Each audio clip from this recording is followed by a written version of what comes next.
Welcome to the Select Board's meeting of December 5th, 2023. Please join the board in a pledge to the flag. Allegiance to the flag of the United States of America and to the republic for which it stands, one nation, under God, indivisible, with liberty and justice for all. Mr. Canty? Thank you, Mr. Chairman. Pursuant to Chapter 2 of the Acts of 2023, an act relative to extending certain COVID-19 measures adopted during the state of emergency, signed into law on March 29, 2023, this meeting will be conducted via remote means and in person. Members of the public who wish to watch the meeting may do so in the following manner. They may tune into PAC TV on their television. If they have Comcast, their channel has switched to Comcast Channel 9, or if they have Verizon, it remains Channel 47. They may also stream us live on PAC TV's website, or they may join us via Zoom to either watch or participate in the meeting. The link to the Zoom webinar is included on our posted agenda that is on the town website. Thank you. Mr. Chairman, at this time I would read into the record, the Select Board will hold an executive session pursuant to Massachusetts General Laws, Chapter 30A, Section 21A, Clause 6, to consider the purchase, exchange, lease, or value of real property if the Chair declares that an open meeting may have a detrimental effect on the negotiating position of the public body, and we would be entering to discuss the so-called 1,000 acres located off Route 25, value of real property, as well as to approve executive session meeting minutes from November 16th, 2023, and I would make a motion that we enter into executive session. Second that motion. Discussion? Mr. Mahoney? Yes. Mr. Canty? Yes. Mr. Helm? Yes. And myself, yes. The board will be returning to open session after our executive session. Thank you.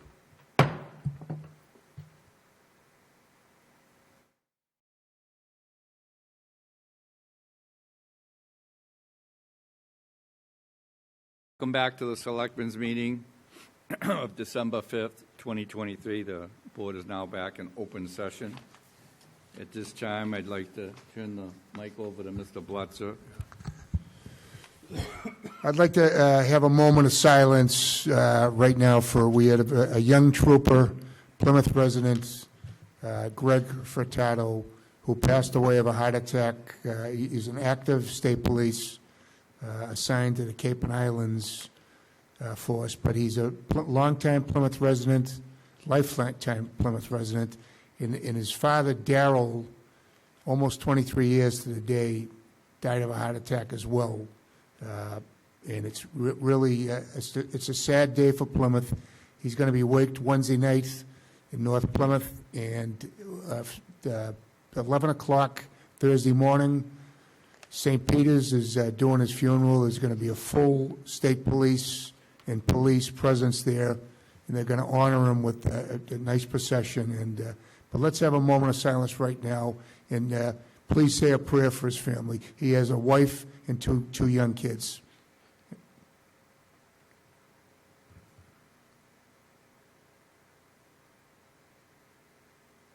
Thank you. Thank you. Now we're going to have the hearing for change of offices for the Artesian Pig, 66 Court Street. In accordance with Chapter 138 of the Massachusetts General Laws as amended, notice is hereby given that a public hearing will be held at the Plymouth Town Hall, 26 Court Street, Tuesday, December 5th, 2023 at 6 p.m.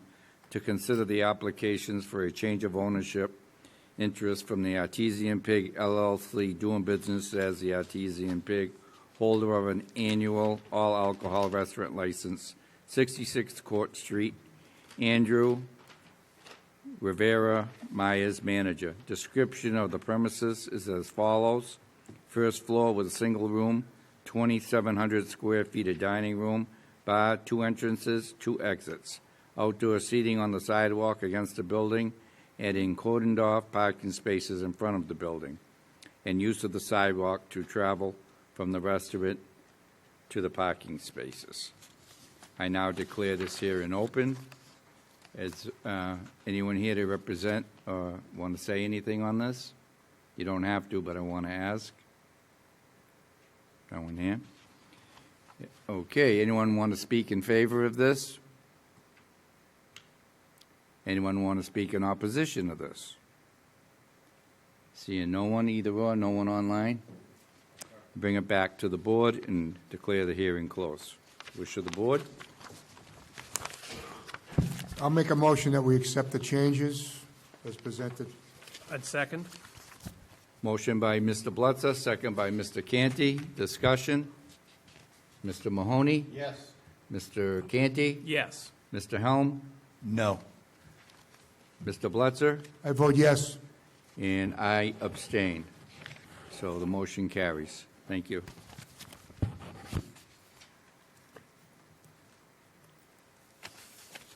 Going on to the licenses.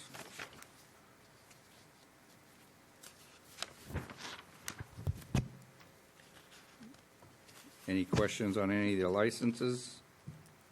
If not, we'll move them all. Mr. Helm? Yeah, I just have perhaps the town manager or assistant town manager can answer this. I noticed that we're doing 3 vehicle for hire. Each one seems to be applying for a vehicle for hire operator license. One is 3 vehicle for hire operator licenses. And I have a couple questions. And then another is applying 1. First question, under special occasion limousine, they say the request is to apply for 3 vehicle for hire operator licenses, but it lists 4 people.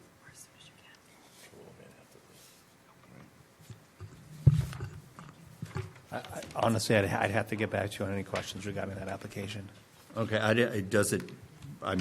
they going to choose 3 of I don't them, think or? the applicant's here this evening. Are the so applicants here? Any questions that you have, we can take those questions. We can table it this evening and bring it back next week. Well, I don't know. My second question is, I noticed that for special occasion limousine, it's subject to issuance is subject to Corey background check and driving record, yet the other 2 are not. If you look at the vehicle for hire renewals.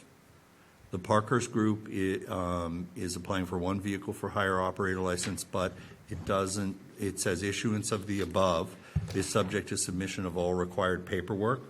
The one for special occasion limousine says issuance is subject to Corey background check and driving record, and perhaps under Parkhurst that's part of it, but I don't know that. And then under Schooley Incorporated, it doesn't have anything. I'll pull it up right now. So the question is, you want to know why those don't require checks? Is that what you're asking me? Yes. We'll follow up and return back to the board next week. Mr. Chairman? And Mr. Helm, I believe that everybody's treated the same, so it might have been just a mistake on the agenda. But these questions come up. I have questions sometimes on licenses, and what I try to do is I like to call town hall and speak with a license agent if it's got something to do with the licenses, but ask the questions beforehand so we can get it corrected, and it just makes it a little bit, just makes sense to get your questions answered beforehand, and if it has to be corrected on the agenda, we can do that before the meeting. It just looks better for the board. Thank you, Selectman Bletzer, on your tutorial on my process. Thank you. It's helpful for me. Where do you see that? I don't see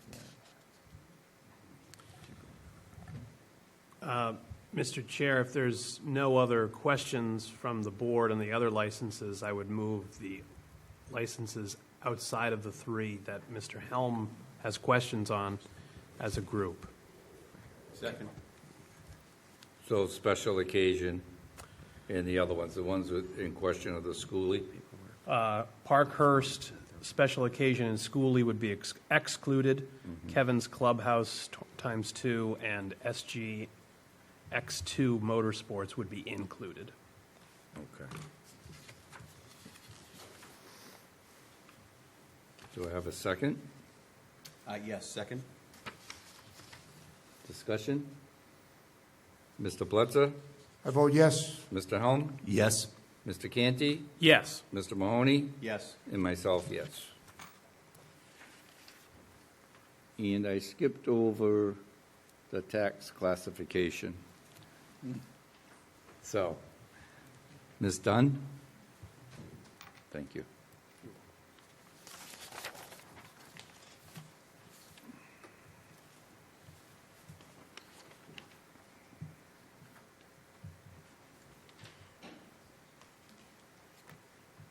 Good evening. My name's Ann Dunn. I'm the Director of Assessing for the Town of Plymouth. Tonight, we're going to talk about the property tax classification. But prior to that, I'd just like to thank the Board of Assessors for all the hours that they've put in to help me and just introduce them quickly. I have Jim Sullivan, who's Chair, Rick Nolan, Donna Randalls, Dick Finnegan is the Vice Chair, and Mike Horahan. So thank you for all your time you've put in. So at tonight's meeting, we're going to talk about the purpose of the classification, key changes, valuations between the classes of the single-family and the commercial, average tax bill information for the single-family commercial, shift changes, considerations, and recommendations. At tonight's hearing, the Select Board needs to adopt a policy of whether to accept a unified rate or a split rate, which means a unified rate is all properties would be taxed at one rate. A split rate, you move from residential to commercial, industrial, and personal property. Other things that can be adopted at this meeting is the open space discount, which is up to 25% of the residential factor. Currently, we don't have any classified land as open space, so we do not recommend this. The residential exemption, which can be voted, is up to 20% of the average of all residential value. Eligibility must be the owner's primary residence. Currently, in the Commonwealth, 20 communities use this. It's usually high summer population, so at this time, we're not recommending this. Another is a small commercial exemption, which is up to 10% of the assessed value of eligible properties. To be eligible, it has to be occupied by the business, value of less than $1 million, and no more than 10 employees in the aggregate. And given the makeup of the commercial, we're not recommending this at this time. So what are the key changes for fiscal 23 to 24? Currently, an estimated unified tax rate for fiscal 24 is $12.87. This is a decrease of 84 cents over fiscal 23. The single-family value is $548,474. This is a $52,572 increase. So for that tax at a unified rate is $7,058.86, which is $260.04 increase. The median single-family for fiscal 24 is $498,300. This is a $47,000 increase over fiscal 23. The tax for that is $6,413.12, which is an increase of $225.80 over fiscal 23. The average commercial value for fiscal 24 is $1,527,969. This value's increased $96,291. The tax for the average commercial is currently at $19,664.96. This is an increase of $36.66. The median commercial value for FY24 is $554,600. This has increased $23,450. The median commercial tax rate at a unified rate of $12.87 is $7,137.70, which is an increase of $351.04 over FY23. So where have our property values gone for fiscal 24? Currently, the residential is valued over $14 billion. It's gone up 13.12% for fiscal 24. The commercial has increased 6.99%, is currently at $1,290,910,420. Industrial has increased 2.61%. It's at $475,619,186. Commercial and industrial has overall increased 5.77% at $1.7 billion. Personal property has increased 8.5%. It's valued at $570,738,699. The overall value, taxable value for the town, has increased 12.14%, and it's over $16 billion. So when we think about those values, how is that made up? Currently, the residential is 86% of the value of the town. The commercial makes up 8%. The industrial is 2%. I have broken out the plant. It's at 1%. And personal property is currently at 3%.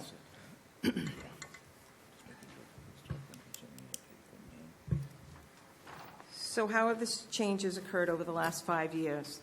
As we can see here, we know that the average single tax bill for fiscal '24 with a unified rate of $12.87 is $7,058.86.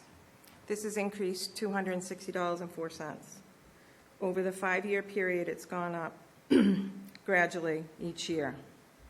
The average single family is currently at $548,474. That increased over $52,000 for fiscal '24, and over the 5 years, we've seen an increase of $174,777. The number of single-family homes for fiscal '24 is at 19,868. We've added 181 homes to the tax rolls. The average commercial bill is currently at $19,664.96. As I had said earlier, it's gone up $36.65. The commercial value is at $1,527,969. This has increased $96,291 this fiscal year.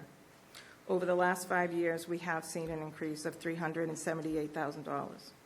And as you can see, for the number of commercial parcels, we've added 2 new commercial parcels for fiscal '24. Over this 5-year period, we've added 10 parcels to our commercial base. So this chart just represents what was said. We can see that the average commercial tax bill currently around $19,600, and the commercial has gone from $6,100 in '02 to the $7,058 in fiscal 2024.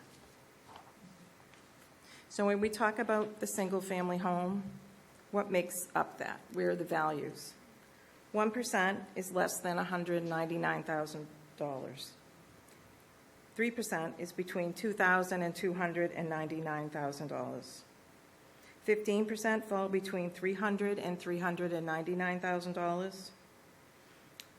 32%, which we find our median value of $498,300, is at 32%.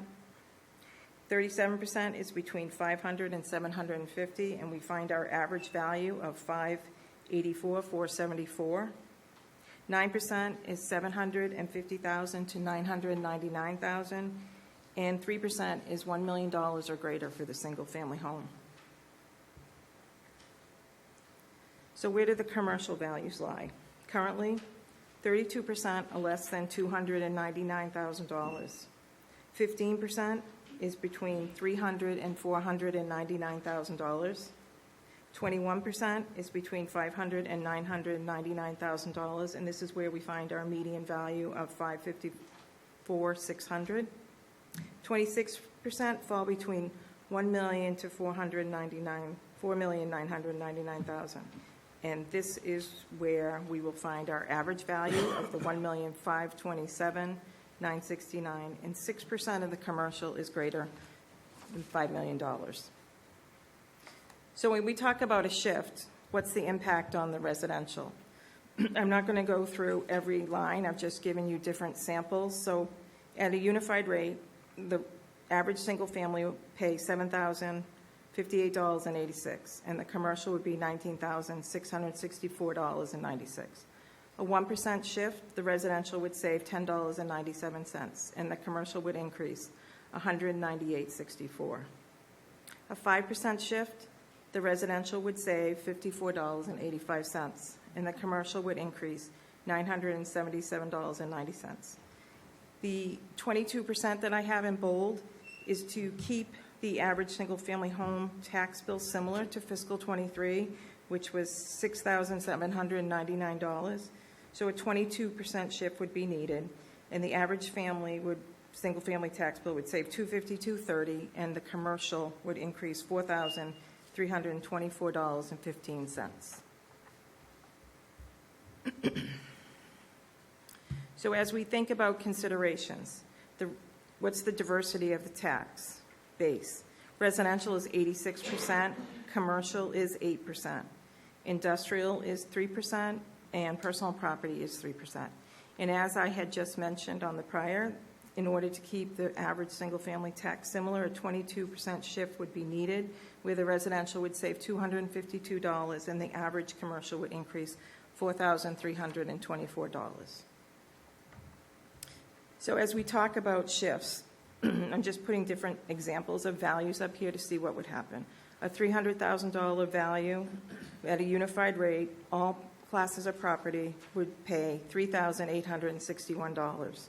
A 5% shift, the residential would save $30, commercial, industrial, and personal property would increase $192. At the 22% shift, the residential would save $138, and the commercial, industrial, and personal property would increase $849. A $550,000 value property, unified rate, all would pay $7,078.50. 5%, the residential would save $55, and the commercial, industrial, and personal property would increase $352. Property valued at $750,000, unified rate, all classes would pay $9,652.50. The 22% shift, the residential would save $345, and the commercial would increase $2,122.50. $1 million property, all classes at a unified rate, would pay $12,870. The 22% shift, the residential would see a savings of $460, and the commercial, industrial, and personal property would increase $2,830. So as you consider whether you should shift or not, you really have to look at the diversity of the tax base. As I had mentioned, residential is 86%, commercial is 8%, industrial is 3%, and personal property is 3%. Does the commercial, industrial, and personal property have the ability to absorb the shift? And also, what are your goals for economic development for Plymouth?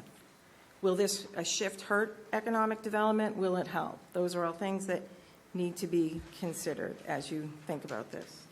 The recommendation from the Finance Department for fiscal '24 is a unified rate estimated at $12.87. Thank you. Before I bring it back to the board for questions, does anyone in the audience want to speak to this? Anybody online, Chris, that would like to? None? Okay. Bring it back to the board. Any questions? John? And could we go back to the pie page? Which one? Residential, commercial? Well, keep going. Oh, okay. The one, you got it right there. So I'm disappointed. I think you've lost a little off your fastball this year. It was more boring than usual. Thank you. I aim to please. So God willing, we're all here again next year. So if you wanted to do something different and have a more emphatic display of what has occurred, especially since 1972, I wouldn't say get rid of the pie chart. I'd keep it, but then have another page that has the graph. Oh, you want the graph, okay. Or the columns, especially since January 1st of '72. And that gives you a more dramatic vision of what has occurred to the tax base in the last 50 years, because we see the $14.4 billion in residential, and I thought that number was larger on a prior page, but I'm guessing you're probably looking at 12.5 to potentially a little over 13 billion of that has shown up in the last 50 years. So that That graph looks like, if you didn't put any information on it, I would say Ken Lay is back in charge of Enron. That's what that says, so. And obviously, this is not my first rodeo on this issue. I am not a proponent of a split tax rate. Any other comments? Mr. Blitzer? Yeah, I'm for a unified tax rate. When I got elected to, one of the things is try and stabilize the residential taxes. And one of the ways to do that is to increase commercial tax revenue. And I think we have to make it an attractive town to bring big businesses into. And I'm not talking about little retail shops. I'm talking about offices, manufacturing, light industrial. We have to identify areas for them. We already have some commercial space open, but we need they realize they come here, there's a unified tax, and it's very affordable to do business here. It's a great town to live in, it's very attractive, but these big businesses, they care about, it's all about numbers for them.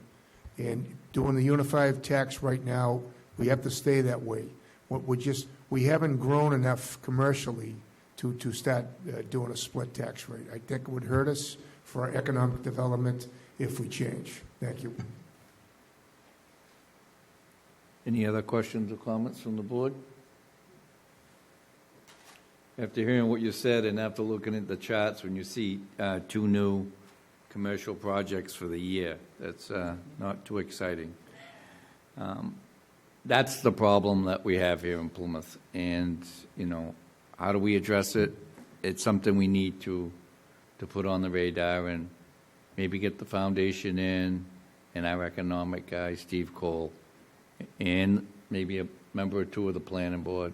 We always have these joint meetings and what we should be talking about. I think we should start with that because it affects the tax rate of everybody in this town. And I think Plymouth lacks quite a bit. Back in the day, we used to have TIFs and all kinds of things, and I know it changes, but I mean, maybe we need to look, take the book off the shelf and start looking at it and see what we can do to attract businesses that are positive. We definitely know it's not a racetrack, but there are other businesses out there that I'm sure would love to come to Plymouth. But that being said, Mr. Mahoney. Mr. Chairman, I'll make a motion that the board adopt a unified tax rate for the FY24. I'll second. Motion by Mr. Mahoney, second by Mr. Blitzer. Discussion, Mr. Canty. Thank you, Mr. Chairman. I do appreciate the presentation that we received, and I think it's, although I don't think any of us are in favor of a split tax rate, it's still helpful to get a comprehensive presentation about what the impacts of either philosophy would be.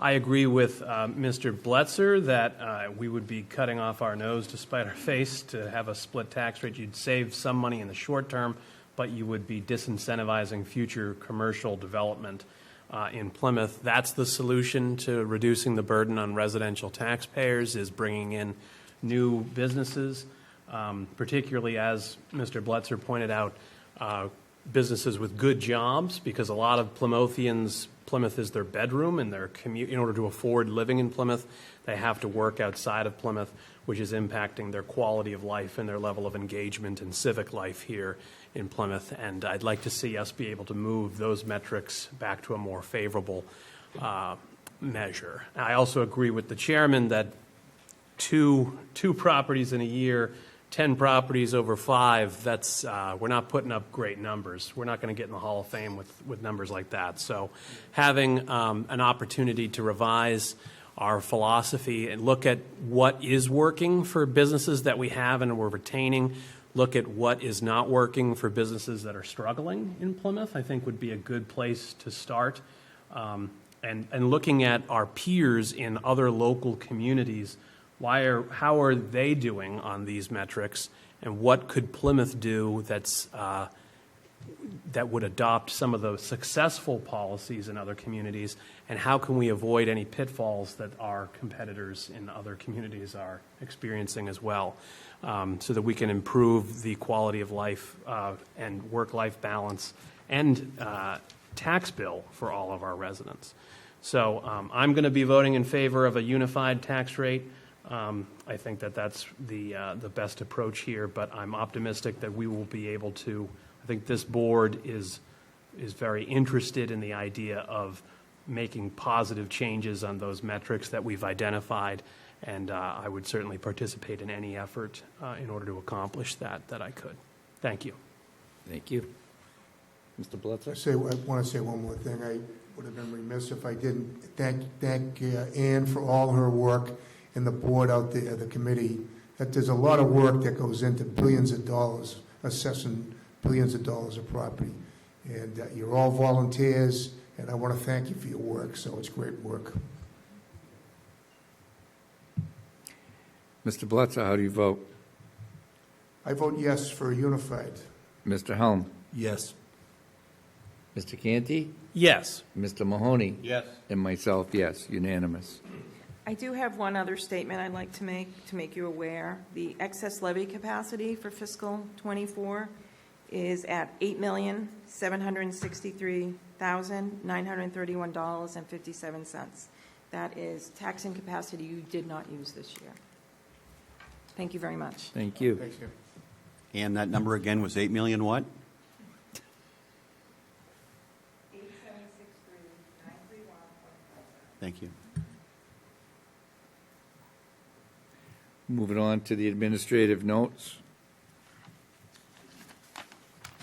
Any questions on any of the 14? You're good. You're well set.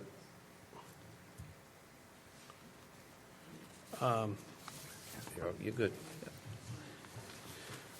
Mr. Chairman, I anticipating some abstentions, I would suggest for our administrative note 1 that we take that one separately. Okay. And unless there are questions or comments as to 1, I would make a motion to approve administrative note 1 at this time. Do I have a second? Second by Mr. Blitzer, motion by Mr. Canty. Mr. Blitzer? I vote yes. Mr. Helm? Abstain. Mr. Canty? Yes. Mr. Mahoney? Yes. And myself, yes. So we have administrative note 2 through 14. Do I have a motion? I would make a motion to approve administrative notes 2 through 14. I'll second that. Second. Motion by Mr. Canty. Excuse me. Second by Mr. Blitzer. Discussion? Mr. Chairman? Mr. Canty. I would just like to, in anticipation of an affirmative vote, welcome Kate McKay as General In-House Town Council.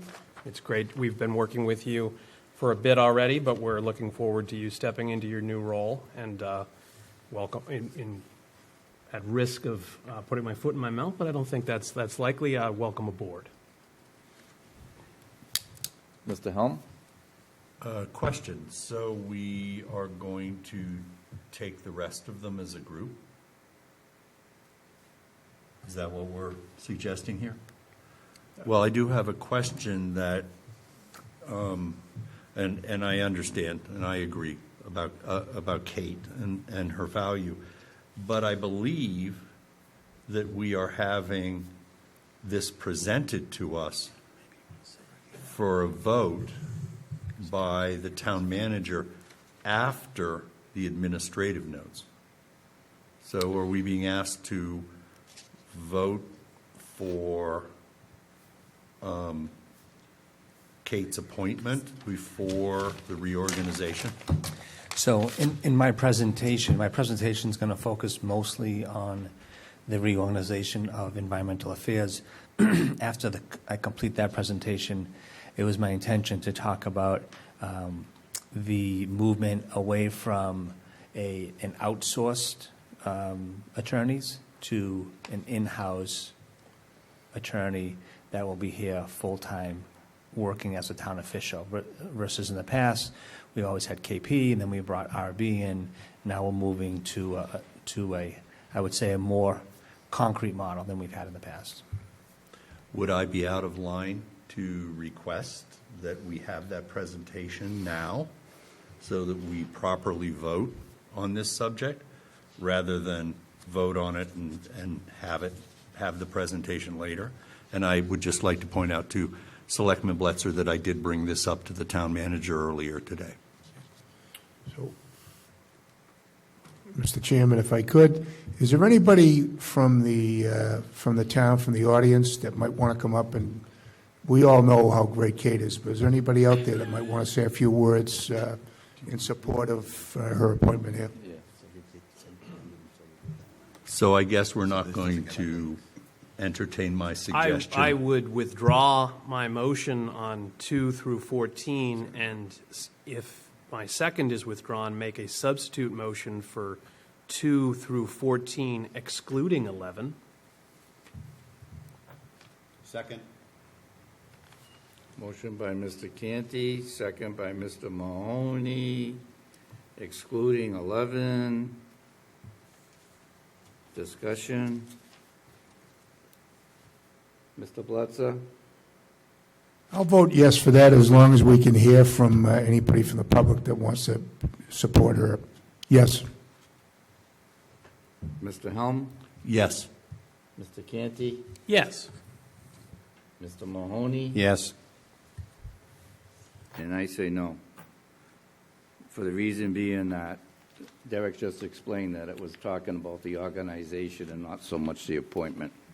And it's not, I'm voting against taking this separate because I believe it should have just went right through. So, let the record show. Number 11.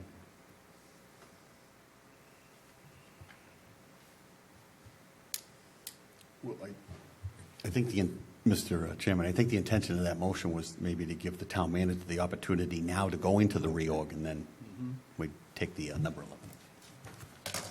Could the board members do me a favor, when you get your packets on Friday, if you really think something needs adjusting, could you please do it on Friday and not at the meeting? Thank you. Go ahead, Mr. Helm. I would like to point out that I had a discussion with the town manager about this subject this morning. That's good. Well, I said Friday, in case you didn't hear me. Today's Tuesday. Mr. Brandisi. Sure. So the proposed reorganization really covers two aspects. This looks off. So I'll get into. I'll start with town council first, since we're already here. So this evening, on the administrative note, I am requesting that the board, under the charter, so the charter has the select board has two obligations: to appoint the town manager and to appoint town council. So previous to last year, historically, the town, as you know, always used KP Law as town council. And last year, October of 22, I believe, the board, upon my recommendation, moved to an in-house model.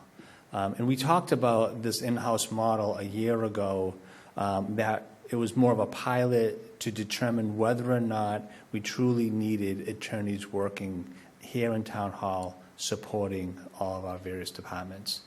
And so because of that, we took baby steps, and the board, upon my recommendation, appointed Rezovitz and Bergeron law firm. Attorney McKay was a part of that law firm and worked with them, and continues to work with them, supporting the legal needs of the town. So here we are a year plus later, and the experiment worked. In fact, what we learned is that we continue to have a growing need. Rezovitz and Bergeron provided staff support on Tuesdays and Thursdays. And what we've realized is that we really need counsel here Monday through Friday. In fact, I overheard a conversation a couple months ago between two of our department heads as I watched a department head meeting, and they were talking amongst themselves of how valuable having attorneys in town hall was to them, to be able to walk to the fourth floor, sit down with the attorneys, have a conversation, and move forward. And I would say even more importantly, something that we never had before was when I have staff meetings at 9 a.m. every Tuesday morning, we gather all the department heads and we talk about town business. What was always missing in that room and missing in that conversation were the attorneys. And so having Attorney McKay in that room, hearing the conversations, hearing about our challenges and our barriers, and helping us think those through has been immensely valuable. So here I am this evening, taking, I think, the next step along a journey of building out a future law department, and requesting that the board, under your authority, appoint Attorney McKay as in-house general counsel. We'll be working on her hours over the course of January 1st to July 1, where Ms. McKay will be here Monday through Friday, supporting the needs of the town. Reservis and Bergeron and KP Law will continue to act in a capacity of special counsel, so when and if necessary, we can always reach out to those law firms on very particular needs. So, for example, labor, for example. So I'll end there so that you can deliberate and ask me any questions. Thank you. Any questions for the town manager? Mr. Helm? When you presented this to us, you also mentioned, and I don't remember the name of the law firm, but Mina's law firm. That's right. They will still be taking part? So, yeah, that's a good question. So, Mina's law firm, he works at a law firm of Anderson and Krieger, so another law firm that the town uses as special counsel, as you all know, in respect to the Holtec dealings. I think at some point in the future we'll have to decide whether or not we still need to engage them. Clearly, we won't need to engage them nearly as much as we have in the past, and we may still have some outstanding business that we want to wrap up with Holtec. So I would imagine over the course of the next 12 months, the Anderson and Krieger need will wane dramatically. Any other questions for Derek? No. Mr. Blitzer? I'd like to go back, Mr. Berdizzi, would I be able to bring somebody up, a very respected clerk of the courts who's worked professionally with Mrs. McKay and can speak in case the public wants to hear a few words about it? I would like to thank the parties and Mr. Blitzer for having me up here. I have worked in the district court for over 31 years. I know Attorney McKay professionally and personally, along with Attorney Canty. He's wonderful as well. I do feel that Attorney McKay has all of the qualities that the town needs. Her dynamic leadership, her transparency, her openness, transparency and directness, all of which she has is what this town needs. So I want to thank you for this opportunity. And I hope it's a unanimous vote. And I want to thank the town manager. Thank you. Thank you for coming. Any other questions from the board? Pleasure of the board. I would make a motion that we approve Administrative Note 11. Second that? Motion by Mr. Canty, second by Mr. Mahoney. Discussion. Mr. Blitzer? I vote yes. Mr. Helm? Yes. Mr. Canty? Yes. Mr. Mahoney? Yes. And myself, yes. Congratulations and welcome. We actually forgot to bring her up to. So moving on to the second part of the proposed reorganization, as you know, according to the town charter, the town manager can recommend reorganizations of departments and divisions, and it's up to the select board to approve those recommendations. So this is what I've realized when I've been doing these presentations and showing the table of organizations. They're very difficult to read, so I think Ms. Flynn has printed the table of organization in your packet so you can get a better sense of what's being discussed here this evening. So this slide right here, this is just simply the current structure.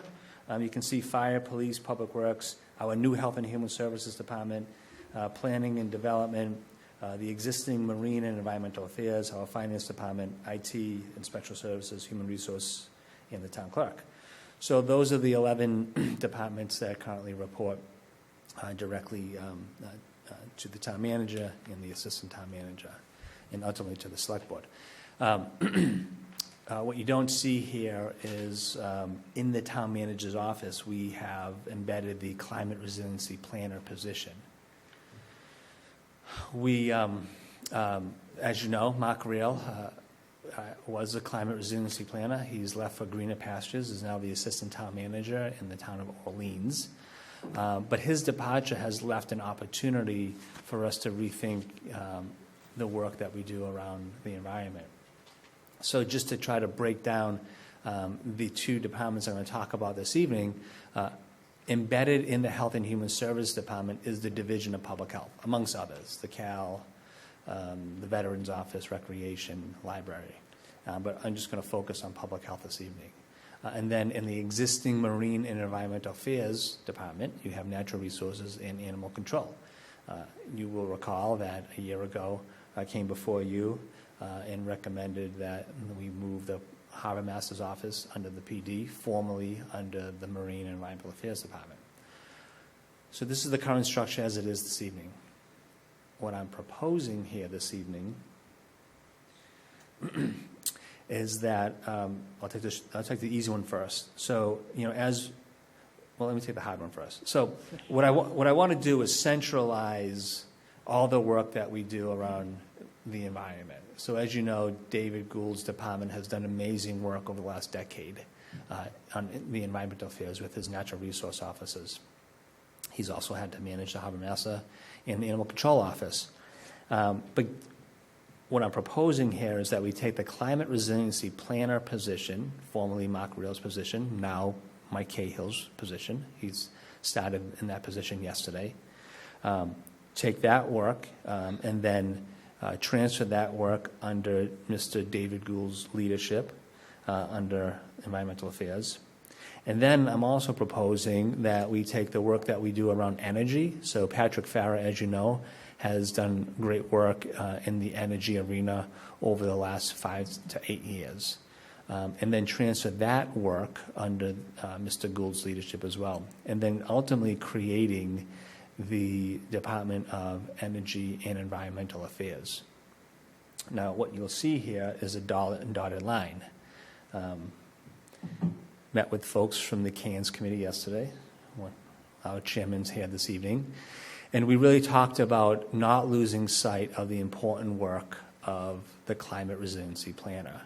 In fact, there was a coalition of folks that came before the select board, I believe it was in summer of 21, and advocated for the creation of this position, but more importantly advocated that if the position is created, that this position have a direct line to the town manager, which the position did over the last year and a half. So given the fact that I'm proposing that we centralize all this work, my commitment is to that coalition of organizations that we will continue to, that position will continue to have a line of communication to myself. And I actually met with Mr. Gould this morning and talked about our conversation we had yesterday. And we've already agreed that Mike Cahill, the new climate planner, and David Gould and myself would meet on a monthly basis to discuss the work that's at hand around climate resiliency and planning. So that's that side of the reorganization.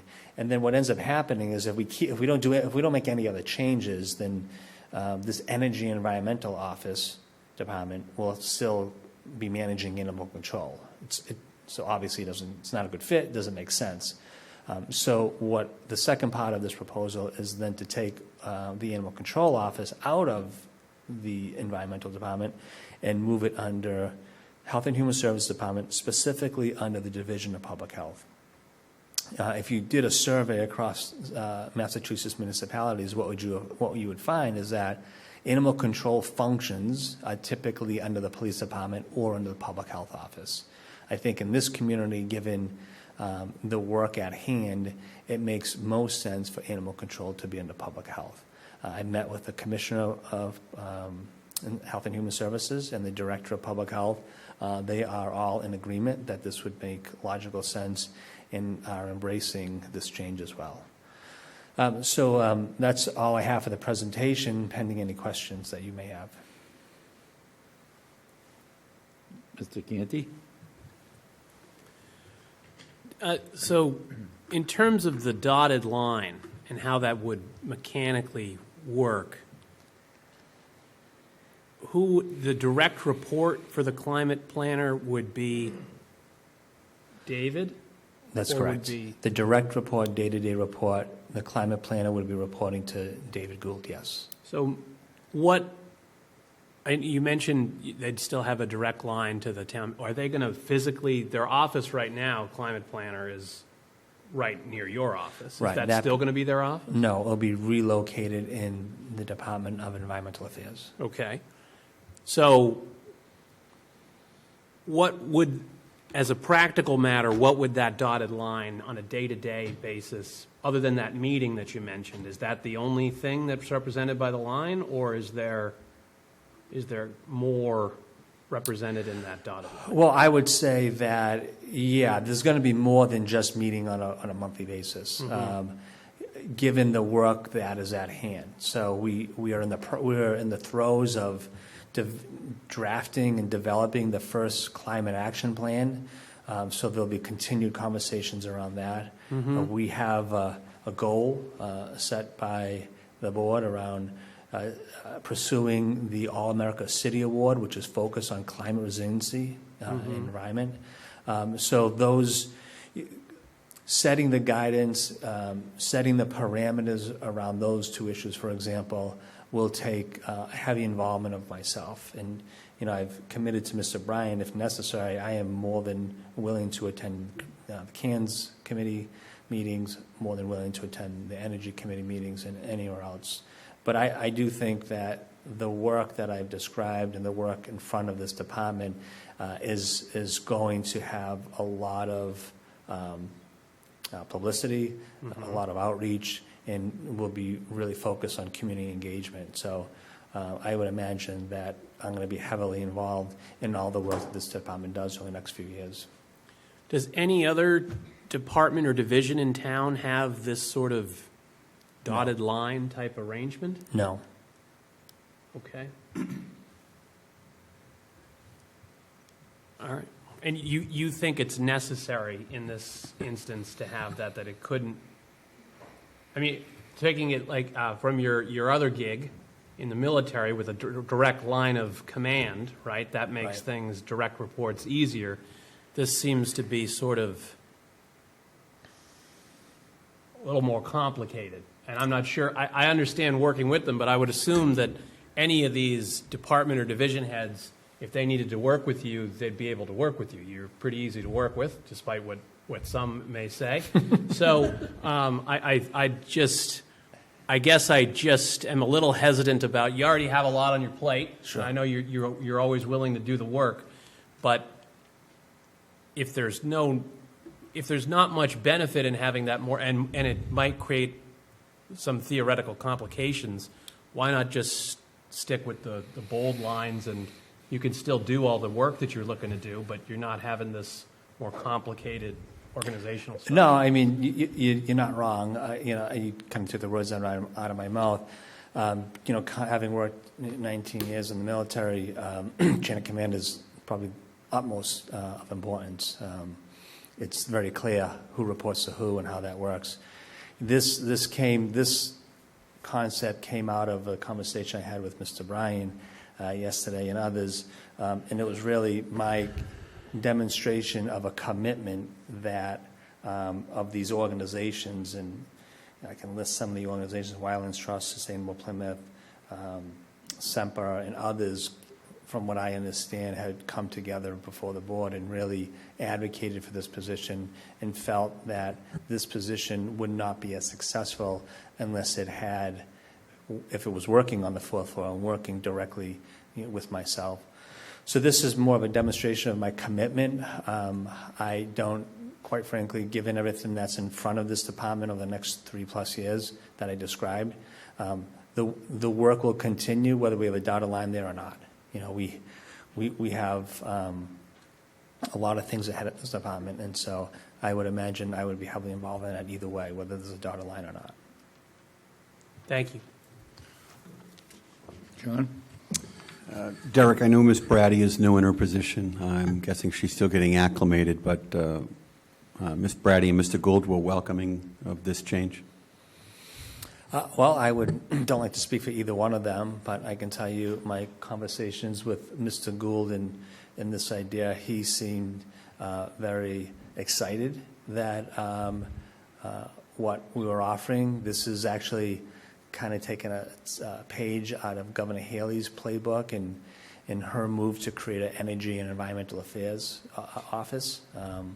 And so he seemed excited about the new challenge. And then Ms. Brady, again, they're going through a big transition themselves, so not that I wanted to bring another concept to her, but we've had multiple meetings around the issues around animals, and specifically the public health aspect, and it's been disjointed because animal control, there are certain statutory limitations that one wouldn't know, that information cannot be shared across department boundaries. And so oftentimes what had happened in the past, they would ask, public health would ask animal control a question, but animal control wasn't able to share that with them because it was a different department. That's a statutory requirement. So this actually gives public health the opportunity to streamline their own operations and the things that they're doing around keeping of animals, barn inspections, things of that nature. Thank you. Charlie? Hi, Derek. Ultimately, all the department heads answer to you, correct? That's correct. And you have regular department head meetings, Weekly. weekly department head meetings. Okay, great. Thank you. All set. Harry? Derek, a question from the Public Health Department's perspective. I'm sure that you've worked, and discussed with Karen right. Keene. That's right. What are some of her thoughts as she's related? Do they have the staff? Do they have, I know they deal a lot with chickens and goats and things like that, but this kind of goes a little bit off in another area and is another area of supervision for them. What are her thoughts on this? Good question. So I met with Karen yesterday and the team and Commissioner Brady about this, and as I described, she's embracing this because of how disjointed things have been, and she's looking at this as Karen. She's looking at this as an opportunity to streamline the work. There's no doubt it's more supervision that's going to be required of the health director, but given the fact that it's been very challenging in the past to kind of move some of the issues forward because of animal control working in a different department, she's embracing this and thinking that this is going to be an opportunity for the division. Thank you. Any other questions?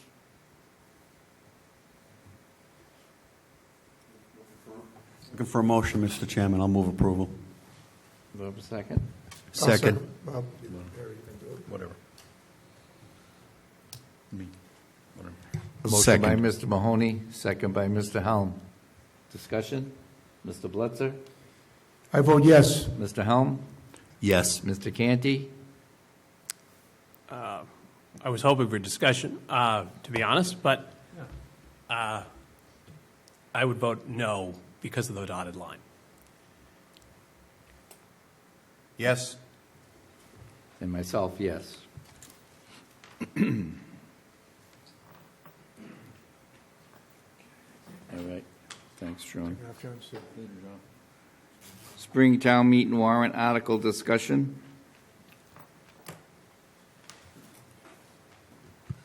Again, open to the board for anything you'd like to move forward. And if there's nothing tonight, we'll continue to have this on till the warrant closes. Any questions from the board? Seeing none. Public comment? Please make sure the green light's on and identify yourself for the record. Thank you. Steve Lyden, Precinct 17. I'd like to thank Mr. Canty. Mr. Canty showed up at our caucus last night, and there was 40 people, and Mr. Canty gave each and every one of the participants the time to answer their questions and make sure that they were satisfied with the answers. He did an outstanding job, so I'd like to thank Mr. Canty for the great job that he did last night. I'd also like to thank the town manager. As you know, we had the Christmas tree lighting. Last year, it was kind of blah. I mean, it was nice, but the town manager decided that it should be more. And under his leadership, that's why the town tree lighting was such a success, and he expanded it through going through different organizations. He did a great job, and as you can see, that the tree was beautiful, the chocolate, the rides, the kids. He did a great job getting everybody together and bringing this into fruition. So thank you, Derek. Thank you. Anyone else wishing to speak? Mr. Malaguti? And then Mr. Pacheco. Everett Malaguti, Precinct 2.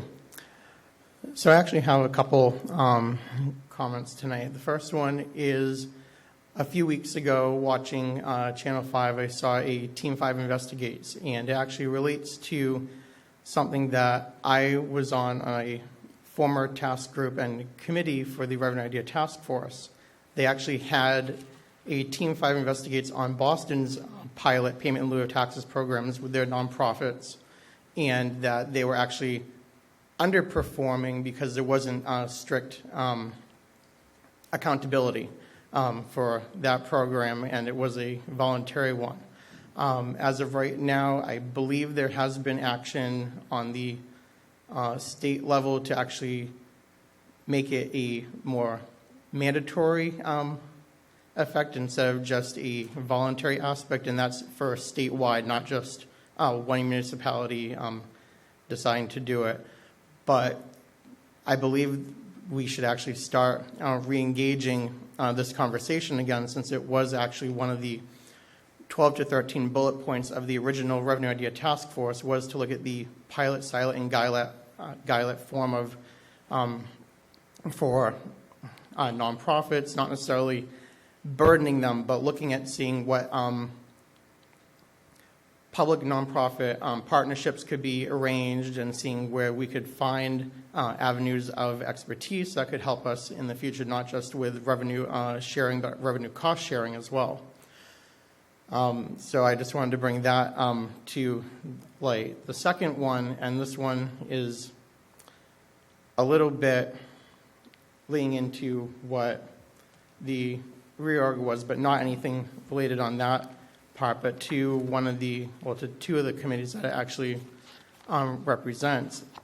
So last week I was just perusing, since there wasn't really any select board meeting that was on the agenda, so I was looking to see if there was any other committees that I could attend, and I was looking at one of the committee's agendas, and it was the CANS committee.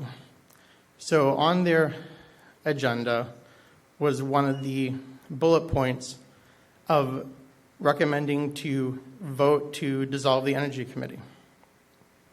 So one, a committee cannot vote to dissolve any committee that is not their own. That is the vote of the select board / town meeting, and under guidance of the town manager.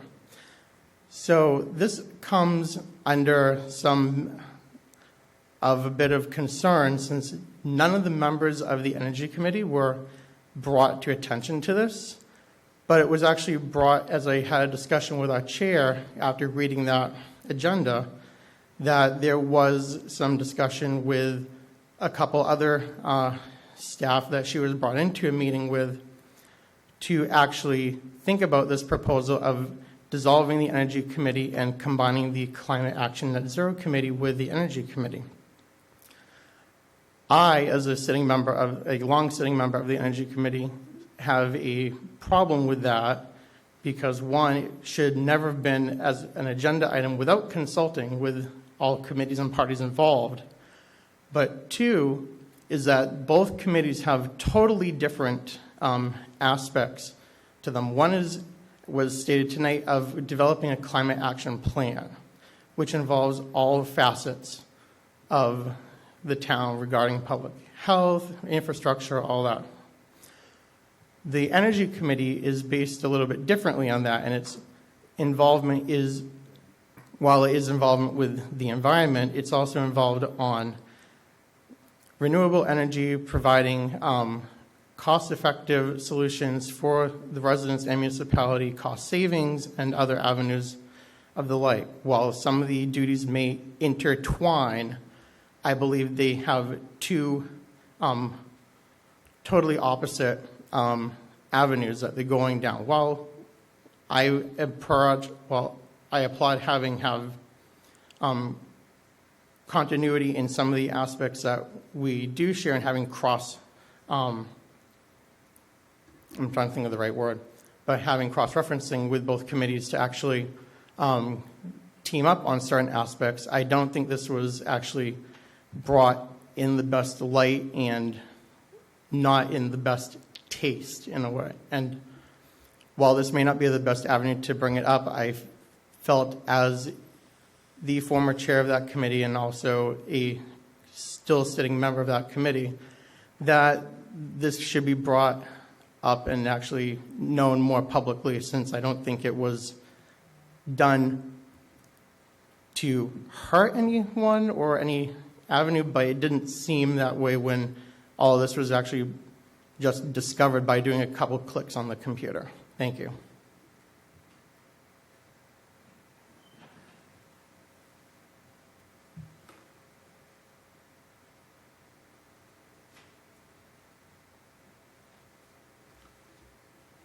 Good evening, Mark Pacheco, Precinct 4. So I'm back with my solar thing. Let me just. So, as you know, we lost by 3 votes at town meeting, and I'm not going to lose by 3 votes and not come back. So we're here. Why I'm here is I'd just like to give you guys a sense of how I'm coming at it this time. It largely gets done what I wanted it to get done, but I think does so in a clearer and more concise fashion. So I have copies of this now, and through the chair, I'd like to provide one to Mr. Malaguti as well. You weren't at the last hearing, is that kosher? Can I just hand these to you?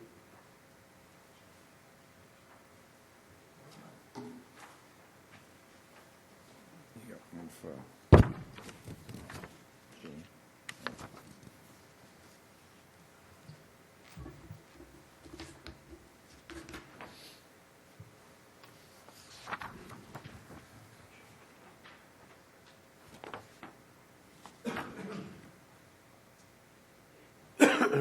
So full disclosure, I have met 3 times, I think, with Patrick Farah, whose input has been invaluable.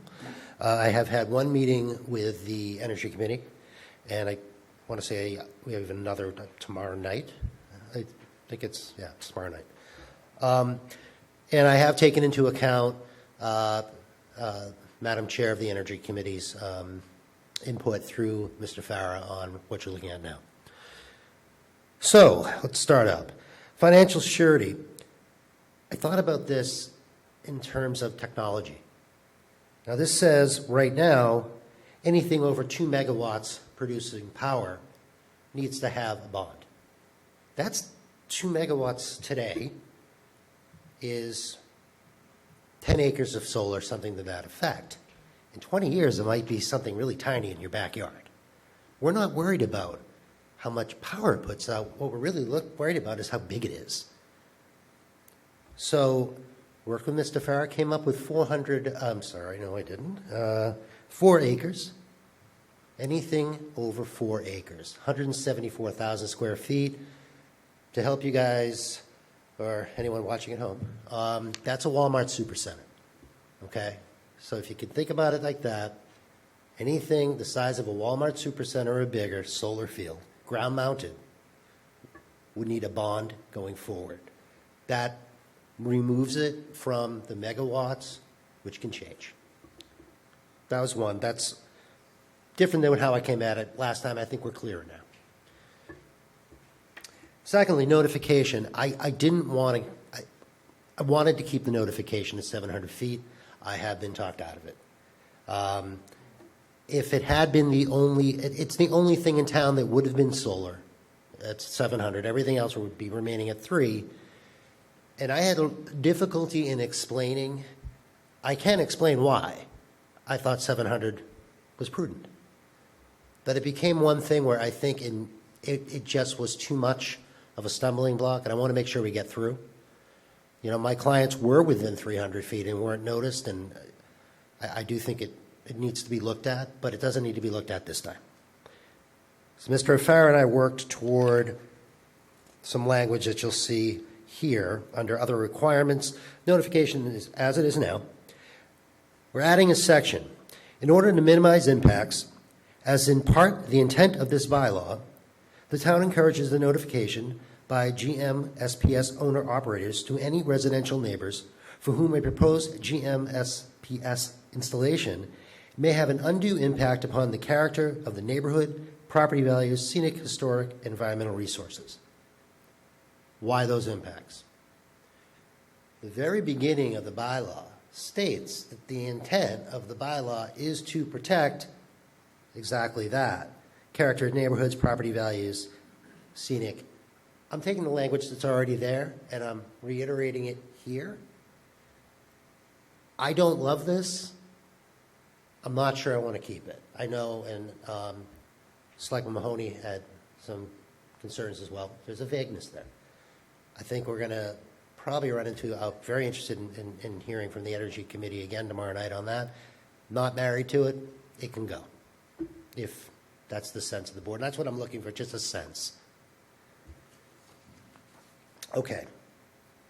So now we're moving into what we're now calling standards and conditions. This was previously called the view shed. That term caused a lot of confusion. I'm taking that term and I'm throwing it out. I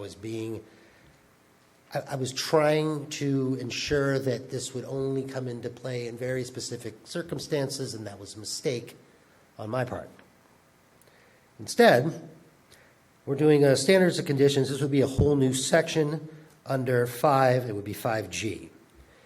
When site plan review is required, exempted the municipality, owner-occupied residential, or a GMSPS proposal designed to cover a parking lot, the following shall apply. And I'm going to return to why those things are exempt, but I'll get through this first. Number 1, an applicant shall present to the town for planning board review and recommendation a stamped engineered plan which includes screening as defined by section 201-3 of the bylaw, and which accomplishes the goal of largely minimizing the impacts of solar facilities on surrounding residential properties. This is exactly what the view shed thing was, but I think it's a lot clearer now. Under that, section A, as determined by the planning board following the impact of inspectional services, said residential properties shall be defined as those more likely than not to be impacted with regard to the characters of the neighborhood, on property values, and on the scenic, historic, and environmental character of the town. Again, referring to that language again. So now we're marrying the need for screening with the impacts that are already enumerated within the bylaw itself. Next section. As per 20711 C2G, the planning board shall make a recommendation for screening which largely accomplishes the goal of adequately and sufficiently reducing the impacts. We've already said what the impacts are, what categories those would be in. I'm not moving off shall. I know some people think I should. There is a difference between may and shall. My clients, and to be clear, I have clients, but I'm also a petitioner. I am a member of the town, and I did sign. They had a project break ground, I believe, this morning, for which there is no screening, for which they were within 300 feet and were never notified. The planning board didn't require screening, and nor did the building department. And I got to tell you, 50 abrevieties probably would have got it done. They just wanted something to sort of break up the view. They knew that they couldn't completely screen it, and that's not the point of what we're trying to do. Again, not to screen it, but to protect the property values, to protect the character in the neighborhood, the things that are enumerated. Lastly, planning board may make a recommendation for screening, which, no, I said that, sorry. Oh, I skipped over, I'm sorry. The planning board may waive the provision essentially, if there's only one guy there and he doesn't care, he can get a certified letter, and we can just say, okay, we're fine, we're waiving this. Lastly is the severability clause that we had Mr. DeVaris introduce on the floor of town meeting last fall. This severability clause already exists in our current bylaw under the floodplain. It's the only place in our bylaw where it does exist. So I cribbed the language. And you should also know I gave to Mr. Farah a copy of the language from the town of North Reading, which has a severability clause, which is the last thing in their bylaw and covers the whole thing. So that might be something somebody should think about doing. I'm not going to do it. So, any questions?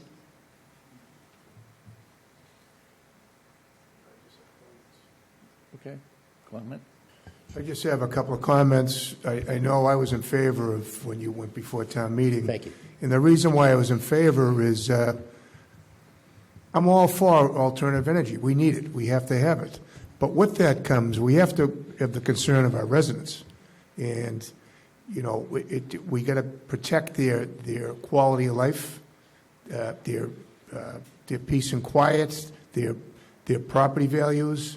And if anybody, to simplify what you're speaking about, take a ride down Black Cat Road, drive down there, see those beautiful bogs. Because the first time I went down there years ago, I thought it was the most beautiful place I've ever seen. Then turn around and go back and drive down there and picture in your mind all these, on top of the bogs, all these solar fields. And what gets me about that is if they don't screen it, and that goes a long way. The residents are going to have to look at that. Ruins, destroys their whole quality of life, I believe. Then the last thing is 20 years from now or 10 years from now, I don't even know how long those fields last. Once they're not profitable for these out-of-state companies, because that's who's coming in here. They're coming in from Florida, Tennessee, and they're going to come in, and they're done. It's just not making money. Who's going to take those fields down? They're going to sit there empty. Is it the town? Is it the property? You know, who's responsible to take those down? So there's a lot of problems. We have to do whatever we can that's reasonable, okay, to protect our residents. And it's very simple. We have 106 square miles in Plymouth. We should be able to find areas that are desirable away from neighborhoods to do these fields. So anyway, good work what you're doing, Mark, and I hope you get this through. So thanks. Thank you. And just to be clear so everybody knows, I've done 20-something years of politics, which has included a lot of land use politics. I've done wind farms. I've done solar. I've done if this was anti-green, I wouldn't sign on. We're just, to your point, we're trying to find a balance. We're trying to ensure that we can get this solar done, but we can get it done in a fashion that protects the residents. That's not saying everything is screened. It's impossible. But it's saying that we're ensuring that a good faith effort is made.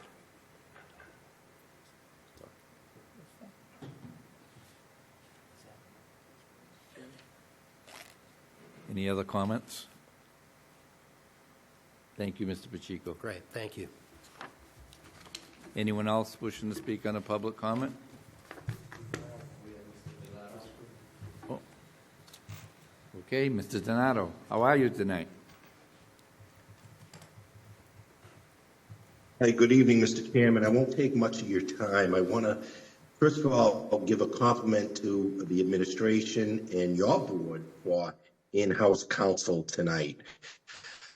As you recall, town meeting symbolically voted the sum of $1 last year when I had proposed that, sending a message that having in-house counsel would benefit, I believe, benefit the town.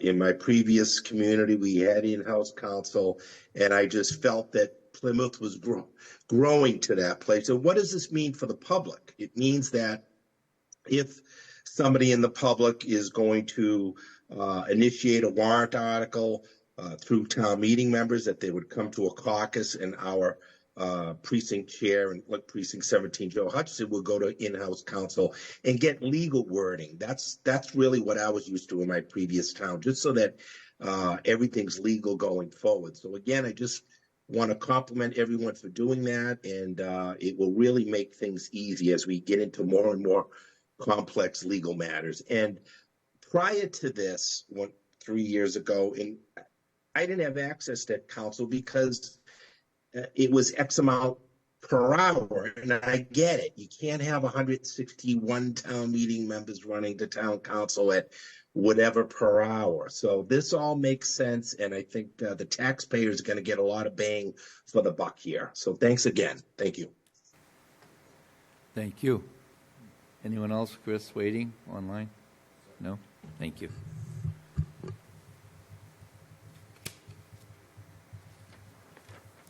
Mr. Brindisi, Town Manager's report, please.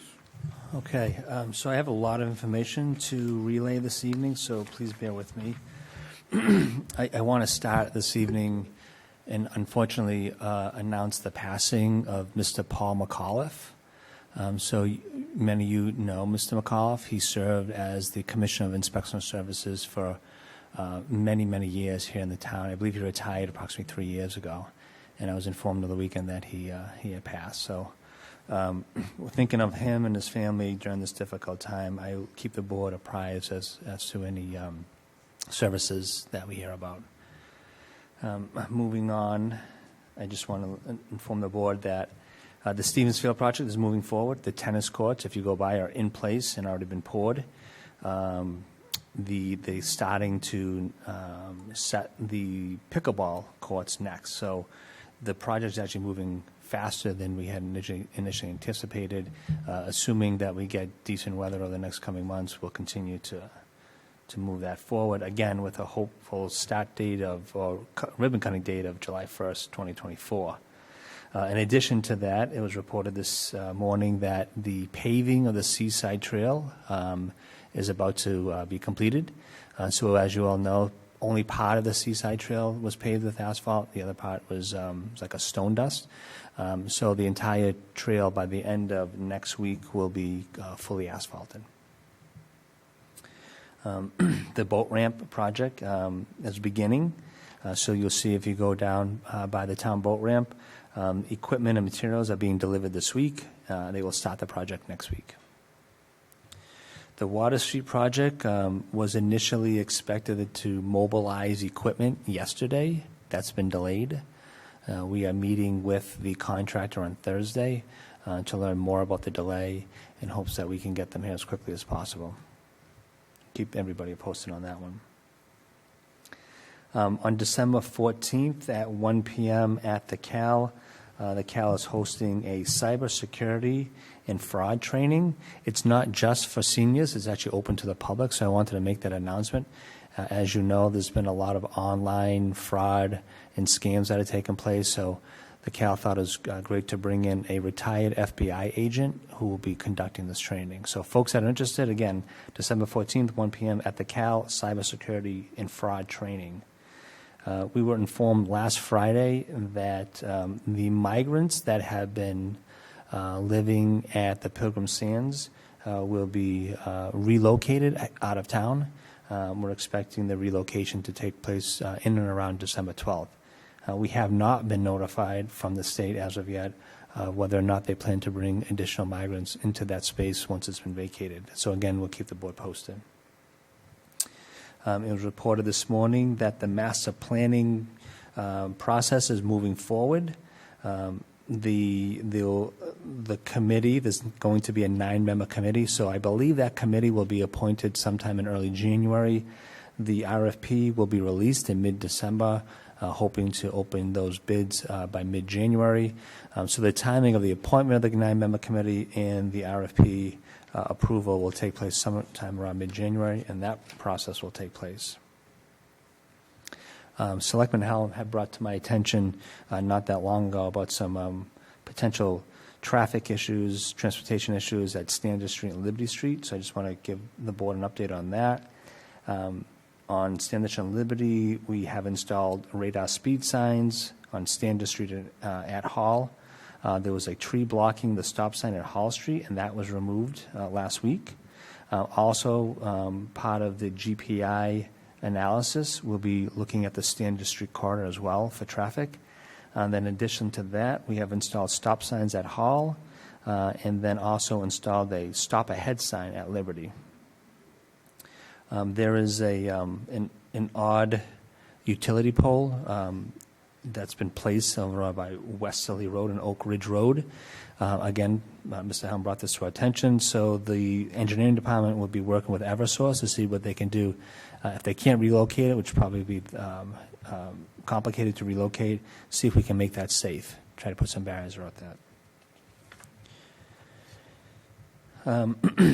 I want to thank April Thompson from the Cal.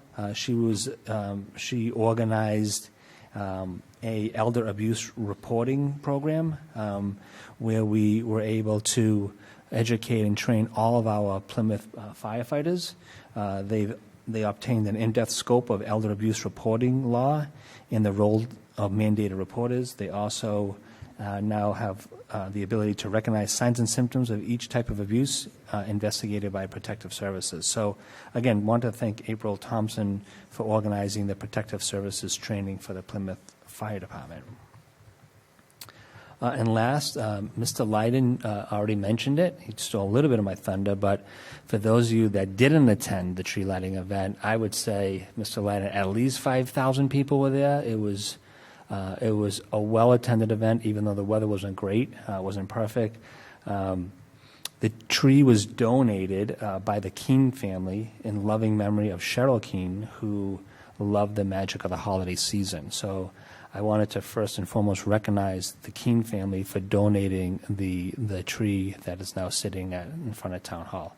And as Mr. Lydon reported, we were able to organize an event committee to really amplify and elevate the great work that the Kiwanis Club have done with the tree lighting event over the past number of decades.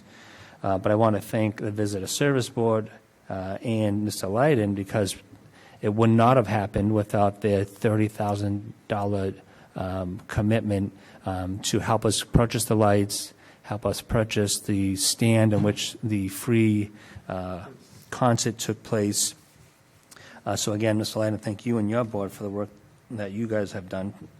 And I also wanted to, because I think it's important, is just to recognize Robin Cara and Jackie Gurney and Nick Fiella from the town who helped organize this event. We have a very thin Parks division right now, and I want to thank the Parks team that came out and spent a better part of a week to get that lawn ready and the tree ready. And then our public safety officials, Captain LeBreton, Deputy Chief Hart, and Deputy Chief Kane, that made that event extremely safe. And in fact, there were no injuries reported. And then lastly, I want to recognize South Shore Racing and Kiwanis for what they have done in the school department. So Andy Shaw from the school department was asked by Robin what they could do for entertainment, and him and his team organized a 4-hour concert. And those of you that are in attendance, we had unbelievable entertainment from the school department. The bands were well put together. Again, all school students from both North and Plymouth South. And then last, PAC TV was there with their pop-up, so I'm sure we'll get a lot of free press from PAC TV. Again, PAC TV is always where we need them to be, so I wanted to thank them publicly for their support for the event. So that's all I have for this evening, pending any questions. Mr. Blitzer? Yeah, Derek, I just want to say thank you. I know it was a group effort. A lot of people were involved in that. But 2 years ago, when you came here, we didn't have Christmas decorations or holiday decorations in the town hall. Now we have you've allowed the tree out front is where it belongs in the center of town. We've had the Halloween, the town hall is now involved in that. It's created not just a lot of spirit and morale boosters for the employees, but it's been a great boost to the revenue in downtown. It was raining out. I couldn't make it, but 5,000 people in the rain. What's it going to be next year in good weather? It's going to get bigger and bigger every year, and people are quick to criticize. And the board, we agree, we okayed it or whatever, and it was. But You're the one that really allowed it, and you got everybody to help, and it's going to get bigger and bigger every year. So the people that they're so quick to criticize, you deserve recognition for this, okay? Because it wouldn't have happened if you didn't allow it, if the town manager didn't allow it. I want everybody to know that. So, and I can't imagine what it's going to be like next year and 10 years from now. It's going to be like the Thanksgiving parade. You know, it's going to get bigger and bigger every year, and the bigger it gets, it expands. The businesses are going to profit from it. So, and great. I'd like to see it become a weekend event. I really would, if we can figure out how to do that. You know, other towns have these Christmas strolls. Why can't we have a Christmas stroll in Plymouth? I mean, why not? We get a beautiful waterfront. We get from the downtown to the waterfront. And by the way, I got to say, Brewster Gardens, and I think that's DPW that decorates that. I drove by there today, tonight. My wife and I drove. It's beautiful, absolutely beautiful. Great job. And my wife is crazy about lights. She's very particular. She thinks it's absolutely beautiful down there. So from her, she wants to thank you too for that and the DPW. So anyway. Great job. Yeah, if I could just, so that a lot of those lights was part of Light the Night event, which was Saturday, sponsored by the Downtown Business District. And just so folks that are not aware, December 7th, so this coming Thursday in 2 days, the menorah lighting will also take place on Water Street over at Brewster Gardens. I just want to echo Charlie. Fantastic job, Derek, for you, the staff, the kids in the band, everybody that participated. And I also hope it grows and expands. You know, we can have parade of lights on the boats on the harbor. Rhode Island, I've said it for years, has the bonfires on the water. I definitely think there's room for expansion and a good economic bang for everybody. So great job to everybody and yourself for starting it in Plymouth. I say thank you for that.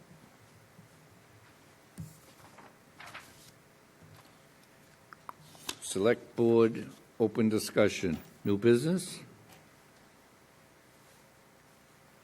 Letters? Mr. Helm? All the members of the Select Board received a letter from the Downtown Waterfront District in regards to outdoor dining in Plymouth in 2024. They mention that there has been some talk about ending this, and they are concerned about that. They are asking that the Select Board have a discussion. I think this should lead to an agenda item to discuss outdoor dining going forward.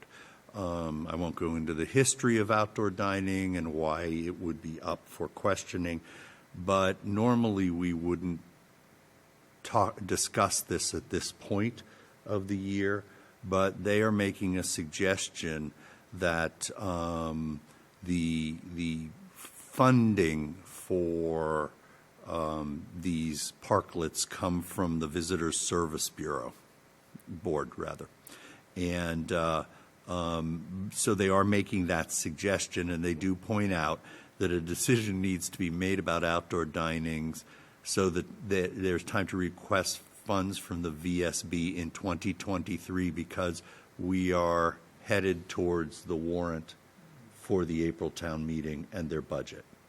So I would like to request that rather than later, we potentially have the discussion that we did discuss having last year at this time, that we have it earlier rather than in the normal springtime.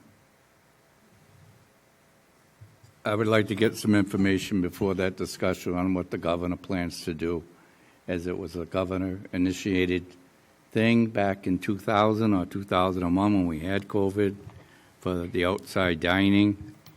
And I said at those meetings before, and I'll say it again, it was because of COVID, and it was to help the small businesses. And there would be a day probably when we will have this discussion, whether it should go forward. So that being said, we can gladly put it on there.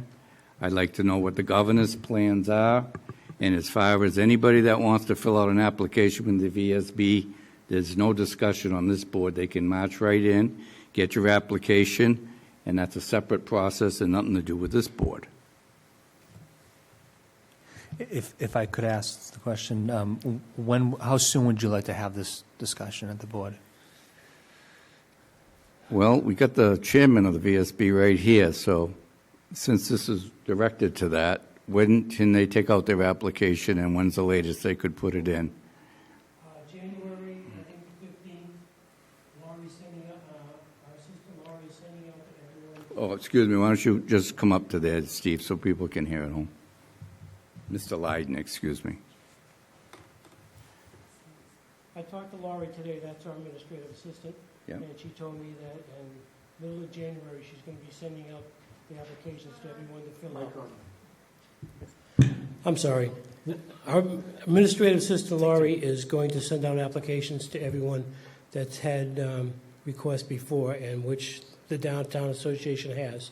So the middle of January, you'll go out and we'll probably be hearing, having people come in and we'll, as you know, we'll interview them and listen to what they have to say and make our decisions then.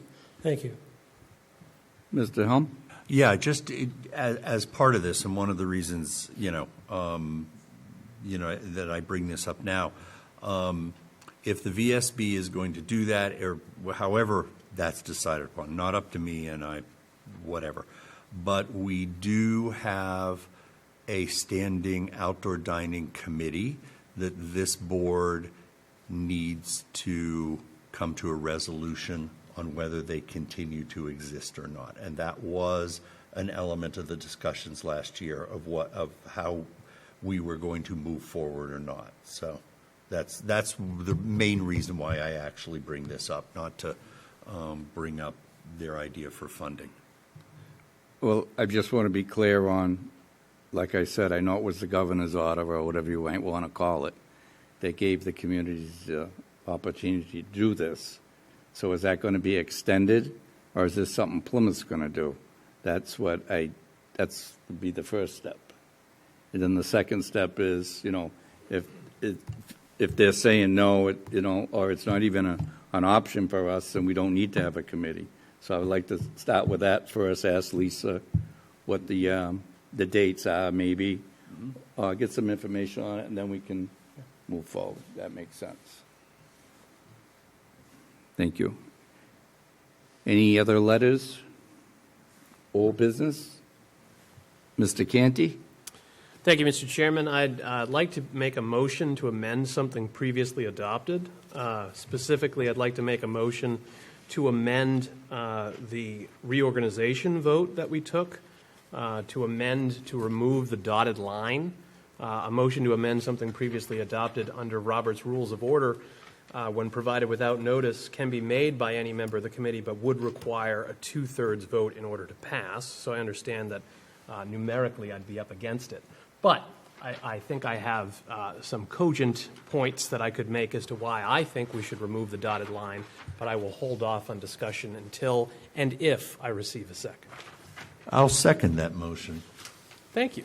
Motion by Mr. Canty, second by Mr. Helm. Discussion. Thank you, Mr. Chairman. So I brought up in my questions to Derek earlier about the dotted line. Just to be clear, I have no objection to Derek working as closely as needed with the climate planner position to accomplish the mission of that position. I just think, earlier in his presentation, he mentioned how difficult it is to read the org chart. If we start adding dotted lines to it every time we make a commitment to somebody, it's going to be like trying to unwind the Gordian knot just to put that thing up on a screen and read it. So I fully support the idea of that individual having as much contact, FaceTime, and cooperative engagement with Derek as is needed to accomplish that. And I think this board supports that notion as well.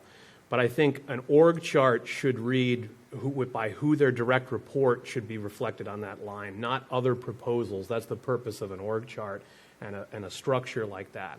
And I think it would just be more consistent throughout the town to keep those org charts simple and then to work, and Derek and any town manager that we have, I'm sure, would work as much or as little as necessary with any of those department or division heads throughout that, but not all of that needs to be reflected graphically on that chart. So that's my only concern and hesitation, is that we'd be opening a door for that to become progressively more complicated and hard to comprehend, and we don't need to do that in order to accomplish the actual goal that we're looking to do. So I would seek, if this motion were supported, we would structurally, nothing would change other than the graphical interface that's going to be displayed as. And I just think that would be better going forward. That's my request, my pitch, that's it. Mr. Blitzer? Mr. Chairman, this is an educational thing for me. I thought, according to the rules, that to change a vote, you had to be on the affirmative side of the vote. That's a motion to reconsider. This is a motion to amend something previously adopted, which any member of the body can make. Okay. So I'm learning something. And I trust you as a member of the bar.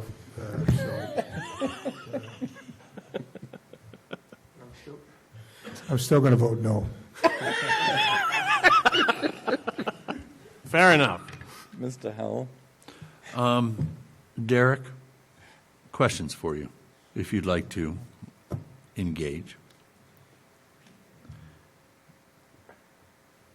I understand Mr. Canty's concern about dotted line reporting, because am I correct in believing that in any key, any explanation, any glossary to your org chart, that there will be no explanation of what that dotted line means? There won't be a key, if that's what you're asking me. So Explaining it what won't, it it is. won't be described anywhere what that dotted line No. reporting actually is? No. What your authority is in certain areas that that Mr. Gould's authority is not? Okay, yeah, go back. There. So although this is difficult to read, this is the table of organization that would be demonstrated, say, on the town website. So there'll be no key. This proposal is what I described in order to meet the 2021 request by the dozen organizations, as it was explained to me, who advocated for this position to the board of 2021, who then supported this position and then convinced the board of 2021, at least what I was told, that this position needs to be a direct report to the town manager. Now, in saying all of that, I remember I interviewed for the vacant town manager position in January of 2022, and the question was asked to me, we have a new climate resiliency planner, where do you think this position should be? My response was, given what I know about the Department of Environmental Affairs, I believe this climate resiliency position should be there. And then I was educated by maybe one of the members who interviewed me back in January 22 that I was wrong, and in fact, it was going to be a direct report to the town manager. So Mark's departure gave me the opportunity to revisit that conversation in January 22 and streamline those operations. And again, the dotted line was more of a reflection of trying to keep a commitment that was made in 21. I can tell you, though, from a person who has worked in the military, the standard rule for span of control is 7. That's the standard rule. There are 11 direct reports right now, as it stands right now, and I think this is to Mr. Canty's point that there's already, it's already over cumbersome, right? So the dotted line is a demonstration of my commitment to this work. Quite frankly, like I said earlier, whether there's a dotted line there or not, it's not going to change, how I wake up every day and go to work. I don't think that answered your question, but I just thought. So in any organizational chart or defined concept, there will be no dotted line. Is that what you're saying? What I'm saying is the slide that is before you right now, that is going to be the printed table of organization reflected on the town's website. And when somebody asks me to see the table of organization in the town, that is the slide that will be sent to that individual if they want to see it. So there's no dotted line on that slide. Operationally, this is what we talked about earlier. And this is what I talked about with David Gould, that there'd be a regular standing meeting with Mr. Gould and with Mr. Cahill to talk about everything that's going on with climate resiliency and planning. So in other words, what will be printed and be readily available to anybody looking would be that very first one that does not go into the further divisions underneath. Okay, thank you. That's correct, yes. Therefore, there's no dotted line, gentlemen. Therefore, any other questions? At least I don't think there is.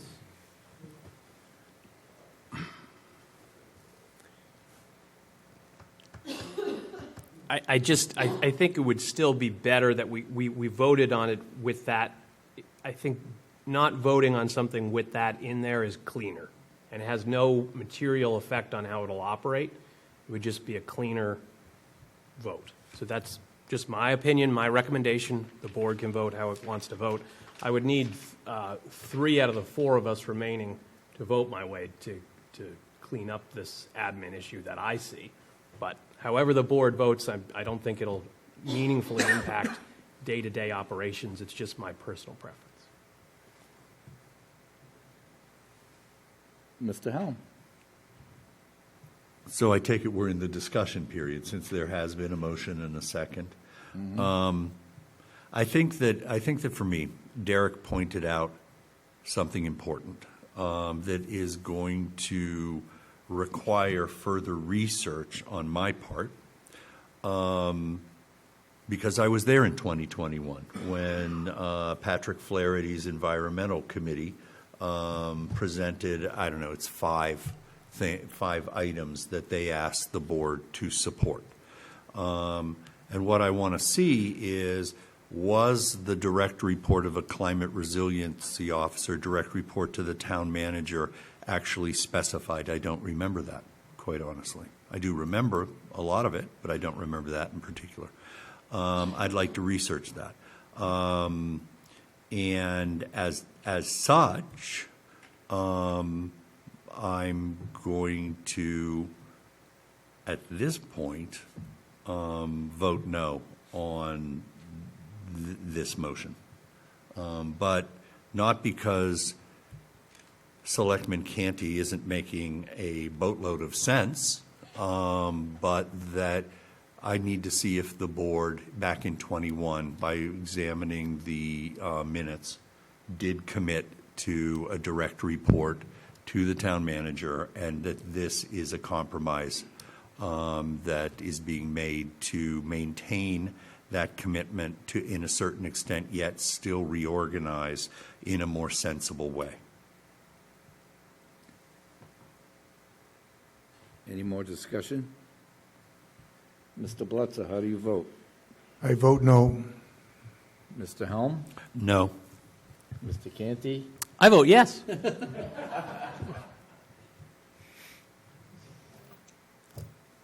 if I vote yes, it still won't pass.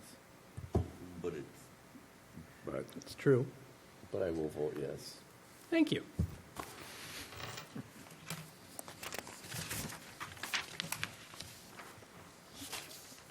Any other old business? Motion to adjourn? Motion to adjourn. Second? Thank you for watching. We'll see you next week. Have a good week.